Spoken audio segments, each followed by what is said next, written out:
shave in here or do whatever you want with the toilet seat? Because I know how y'all do. Man, we ain't all the same. I don't know what kind of men you've been living with. Wild out, it's a good. I don't think I'm gonna go to the party.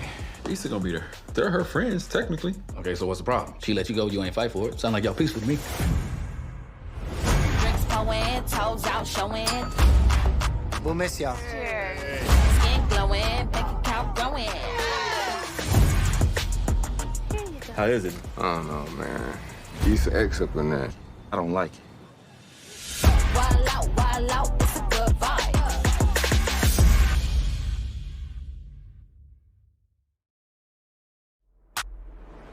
Welcome to Insecure's After Show, where we wind it down to talk all about episode 8. Today is none other than Torian himself, Leonard Robinson. You ready, Leonard? Hey, I'm so glad to meet you too. Thank you. It's been a dream of mine. Cheers to new meetings. Cheers to new people meeting. Let's Finally go. meet you guys.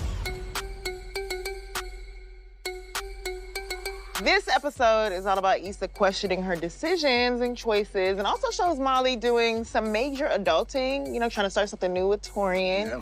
And it seems like Molly's finally starting to relax more and, you know, not force her relationships as much. So do you think Torian has had an effect on Molly starting to relax more? I think they both have definitely had an effect on each other. I think that's the great thing about when you find somebody sometimes. Sometimes you find somebody at a time in your life when you're ready to receive what's coming at you and able to see it in its entirety. And I think that's what we're seeing here with Torian and Molly. Can you pinpoint, just for you, even as an actor, the moment where Torian was like, oh, I see something in her? I think the big thing is at the conference, Molly allowing herself to open up and actually be real and break down that wall, which I think something that Torian relates to is like, you know, he's had a wall up and recognizes that people don't necessarily fully understand or get him in its entirety. And then Molly, when she breaks down her role, whether to be conscious or not, it allows Torian to see, you know, her in her full, you know, light. The people sometimes you fall for, they're not the obvious one, or you might be. I think women are really great for like having stories where it's like, I hated this fool at first, right? And now that's my husband, right? And so it was like, I think there's a fun thing of Molly being like, I would have never seen myself with Torian, which I think also allowed her to just be herself because there's no pressure to like perform for a guy that you're interested in. And so as a result, they just kind of got to know each other over the last 2 years. So I think that really helped in like getting this spark going between them for sure. 100%. Having your best friend is one thing, but having someone come in unexpectedly when you don't realize you need them is also just opens up so many potentials for romance. Sure, and I think also the fact that Torian comes in genuinely just trying to be there and not have an ulterior motive. Not any you know, motive. he's not really pushing an agenda. He's just finally in a space in his life where he can recognize somebody's hurting the way he was at some point in time. It's like, hey, I'm here to help. And also, I mean, they're both sharks. You know, sharks gotta swim with sharks. So things are looking up for Issa, obviously, both professionally and personally, but in her daydream, Lawrence keeps popping up. So I'm wondering, is this self-sabotage or is Issa missing something in her life?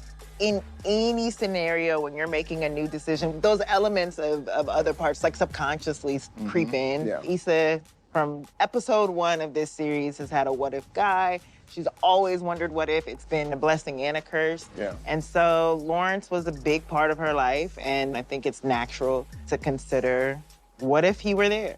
Well, I think what's interesting is that there's that line in the show where it's like, it doesn't have to be right. It just has to be right for you. Yeah.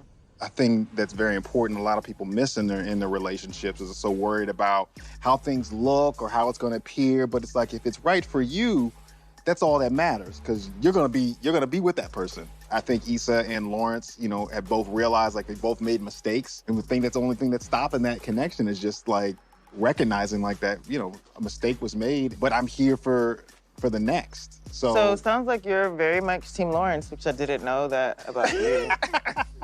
I'm actually pro don't go back to your ex. When do you know you're on the right path? Like, what does that feel like? For me, it comes from not necessarily the result of the choice. For me, it comes from, am I making this decision almost as best as you can, free of fear and anxiety? Now, whether it yields the results I want is really not kind of the point, right? And I can live with sort of like the chips falling however they need to after that.